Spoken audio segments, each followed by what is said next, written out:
konfinamendutik deseskaladara, osasun krisitik honek eragindako krisi ekonomiko eta sozialera. Pandemiaren faseak aurrera joan ahala, agerikoa da eztabaida ezberdinek hartu dutela erdigunean. Momentu honetan ez dago inolako zalantzarik etorriko den eta jada gurean dagoen krisi ekonomiko eta sozialaz.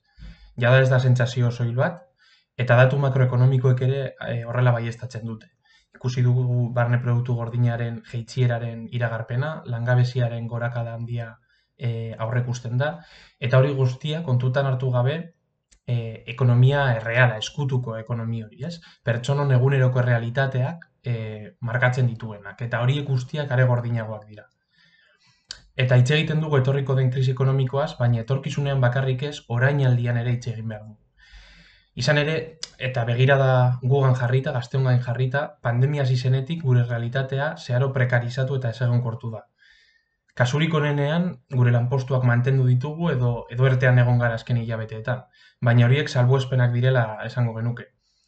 Oso ezaguna da gazteon enplegu panorama, aldi baterako kontratu laburrekin edota kontraturik gabe lanean, adibidez klase partikularrak ematen, haurren zaintzan, ostalaritzan, eta gazte horietako asko kaleratuak izan gara zuzenean edo lanposturik gabe geratu gara.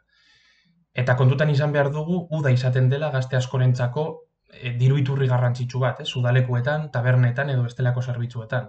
Eta lanpostu horietako asko bertan bera geratu dira zuzenean eta bapatean diru iturririk gabe geratu gara, gazte askoren egoera zeharo larrituz.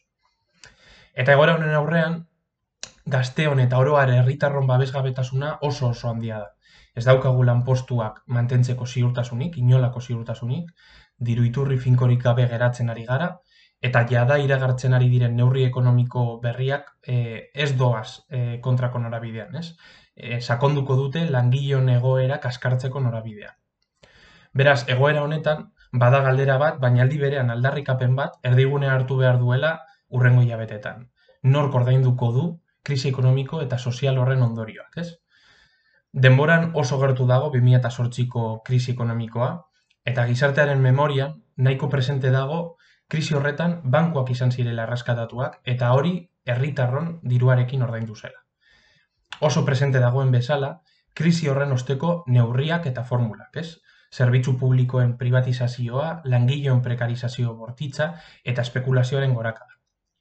Oraingoan ere ikusten ari gara, patronalaren adierazpenek norabide berdinean markatzen dutela, hurrengo hilabetetako politikak. Eta herritarron bizkarrean jarri nahi izango dituzte krisi honen ondorio ekonomikoak bai. Horren aurrean guk formula argia planteatzen dugu, eta da lan ideologiko eta mobilizatzaile handia egin beharko dugula, eta argi eta garbi geratu behar dela, kapitalak, enpresa handiek, fortuna handiek, azken finean gehien dutenek hartu behar dutela bere gain krisi ekonomikonen kosten zatirik handiena.